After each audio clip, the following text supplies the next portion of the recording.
Meus caros enadianos, minhas caras enadianas, aqui seu professor Guilherme Lemos da disciplina de Atualidades. A gente está firmando hoje um compromisso, agregar valor ao teu conhecimento e que você possa, quando for realizar essa avaliação, galgar um excelente resultado. Esse é o meu objetivo, multiplicar as tuas chances de alcançar uma nota excelente. Pessoal, vocês sabem que a Atualidades, que também é muito conhecida como conhecimentos gerais, é um campo do conhecimento que vem crescendo muito, não só nas avaliações ligadas à aprendizagem de estudantes do ensino superior, bem como do ensino médio através do Enem, concursos públicos. Então, onde você encara uma determinada avaliação, você sabe que vai encontrar temas transversais, permeando toda a tua prova. Então, galera, o que eu vim fazer é trabalhar temas de atualidades que estarão na tua avaliação, tá certo? O primeiro tema que a gente vai trabalhar é um tema que quase não aparece. Isso é força, de expressão, uma grande ironia. Terrorismo globalizado, grupo radical sunita, Estado Islâmico, e a gente vai puxar um pouquinho a sardinha para o Brasil, trabalhando a Lei 13.260 de 2016, que é a Lei de Combate ao Terrorismo.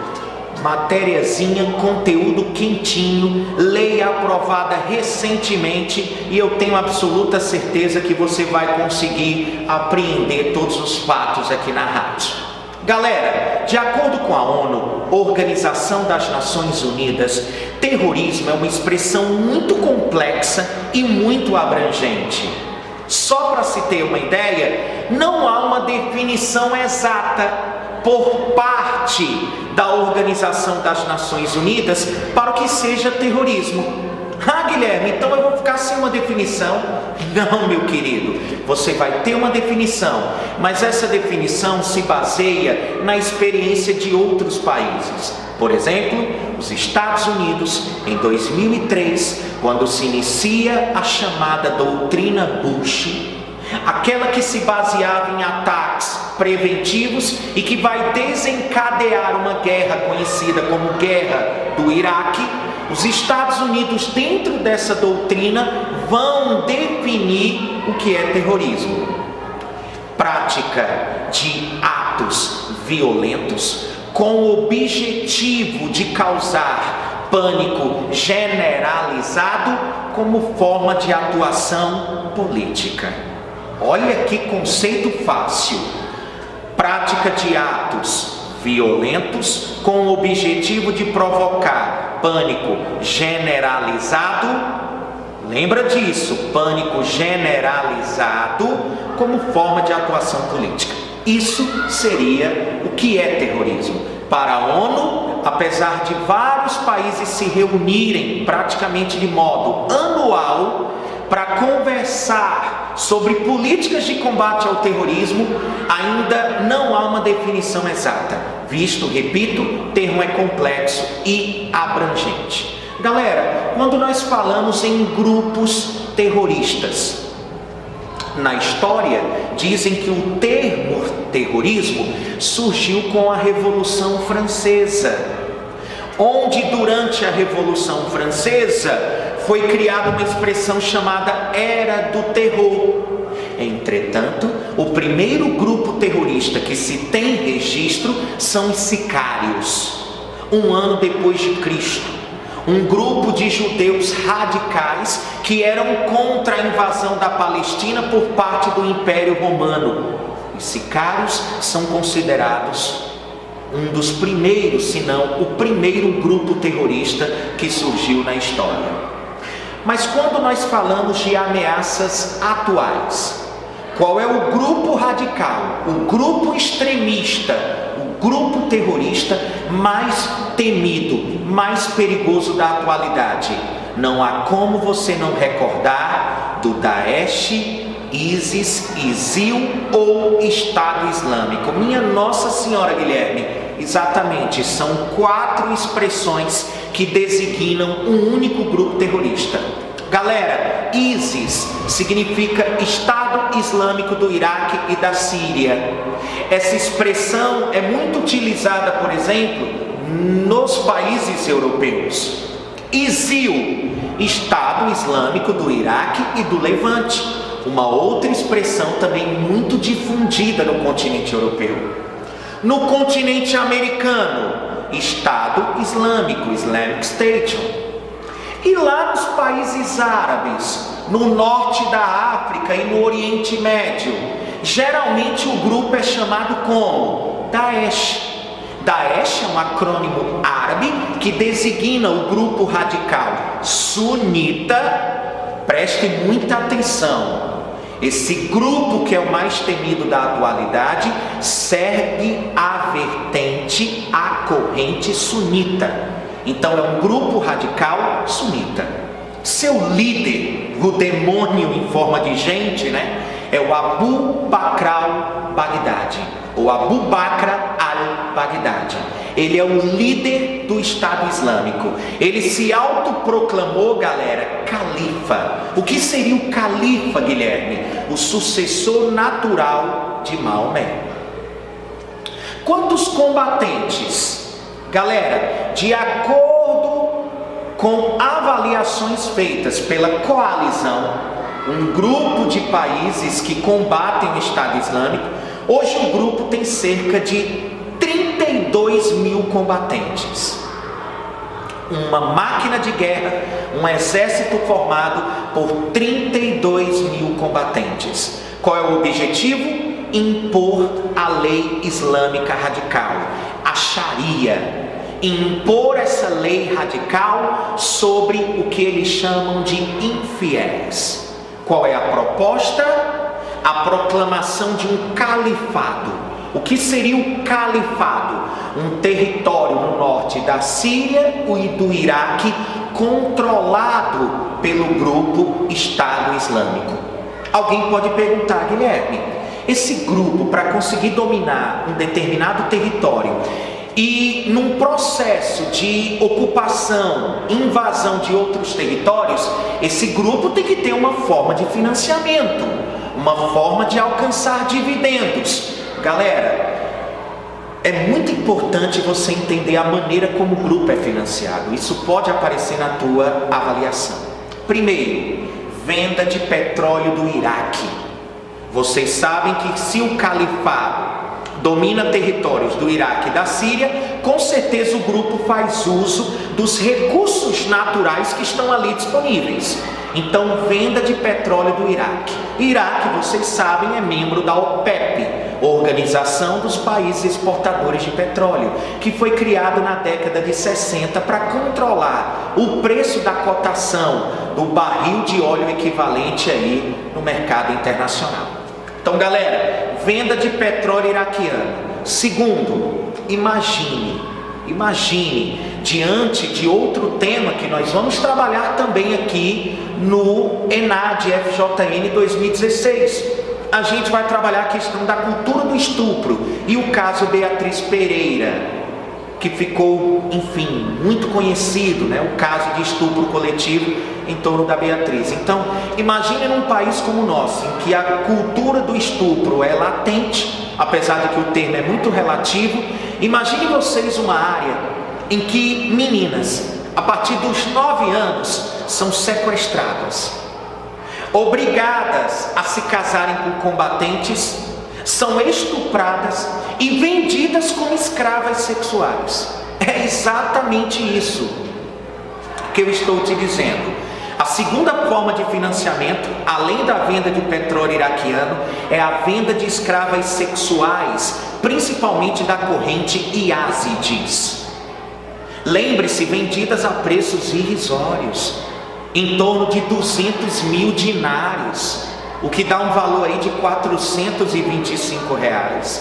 Então, galera, venda de petróleo iraquiano, venda de escravas sexuais Yazidis. Olha esse dado. Quando eu digo Estado Islâmico, você deve recordar que quando você estuda em geografia categorias do espaço geográfico, você sabe que existe o território, existe a ideia de nação, existe a ideia de Estado.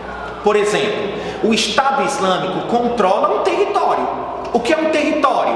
Uma área delimitada num determinado espaço, onde existem relações de poder. Então o grupo tem um território, do tamanho, galera, compatível com o tamanho do Estado da Jordânia, ok?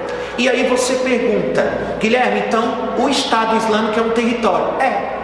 O Estado Islâmico é um Estado? Também. O próprio nome já indica, Estado Islâmico. Por que seria um Estado?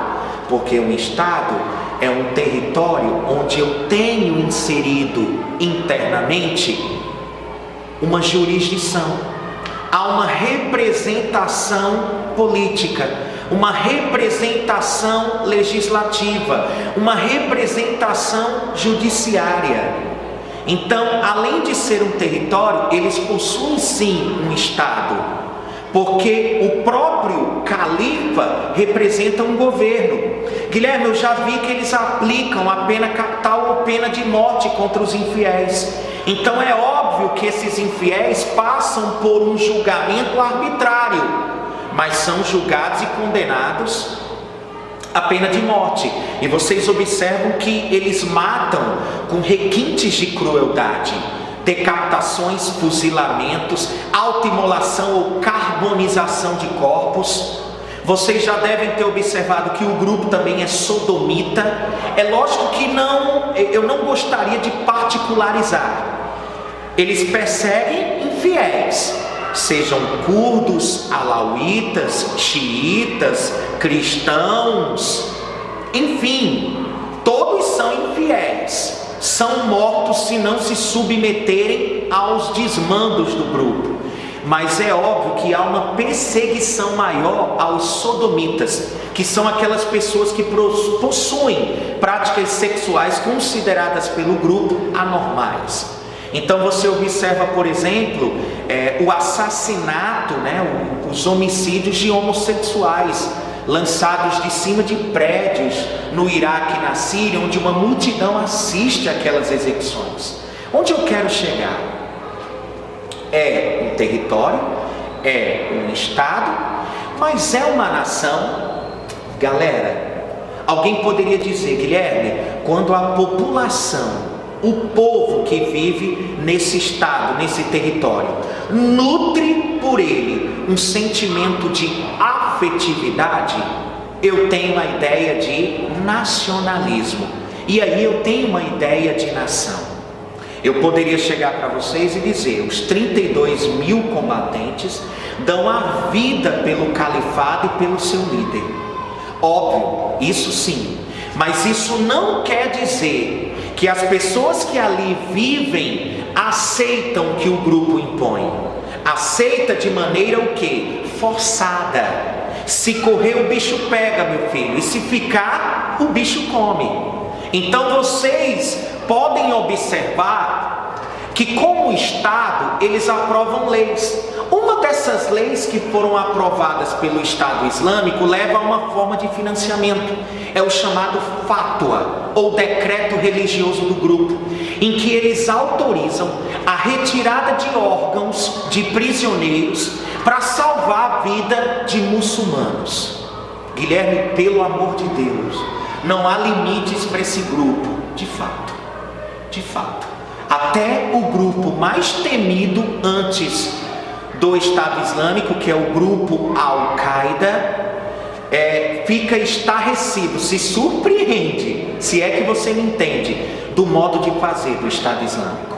Venda de petróleo iraquiano, venda de escravas sexuais e ázides, tráfico internacional de órgãos. Imagine um rim custando no mercado negro em torno de 265 mil dólares.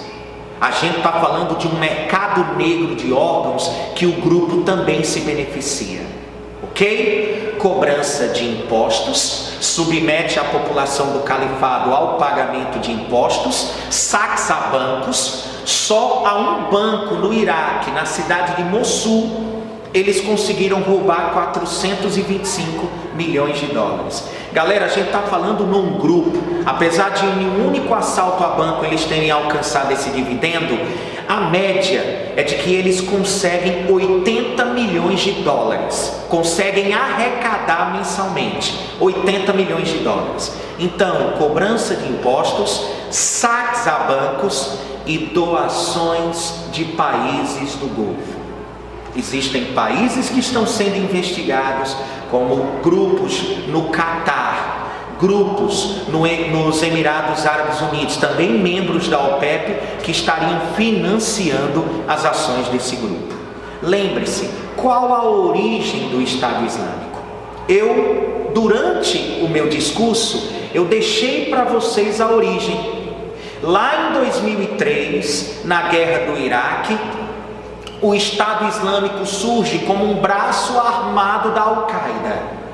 Hoje são grupos rivais. O líder do grupo Estado Islâmico, Abu Bakr al-Baghdadi, não se dá muito bem, não tem relações muito estreitas com o atual líder da Al-Qaeda, apesar de pós 11 de setembro, 15 anos, agora domingo, estou entregando, essa aula está sendo gravada numa sexta, no domingo nós vamos lembrar os 15 anos do 11 de setembro de 2001. Pode aparecer na tua prova o maior atentado terrorista da história do Ocidente.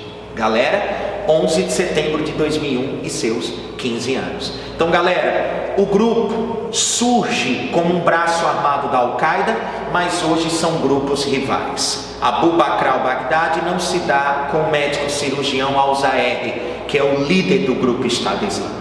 Beleza, tranquilo. Guilherme, eu poderia voltar um pouco mais na história.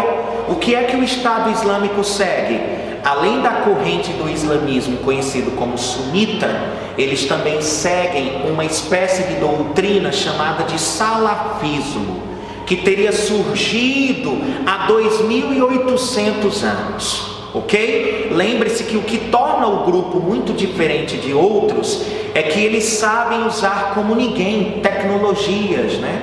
Tecnologias inclusive muito recentes. Isso é um dos motivos através do qual, ou um dos instrumentos através do qual o grupo recruta jovens do Ocidente. Tem esse potencial de recrutar jovens do mundo todo, a maioria salafistas, através do recrutamento digital. De acordo com alguns teóricos, eu cito aqui, por exemplo, Mário Sérgio Cortella, que faz uma análise lógico-filosófica do que seja terror, o próprio Leandro Carnal, nas suas palestras sobre a questão da construção do ódio no Brasil como no mundo. Você deve compreender que a arma de guerra mais poderosa do grupo radical sunita Estado Islâmico é a internet, é o recrutamento digital, tá bom?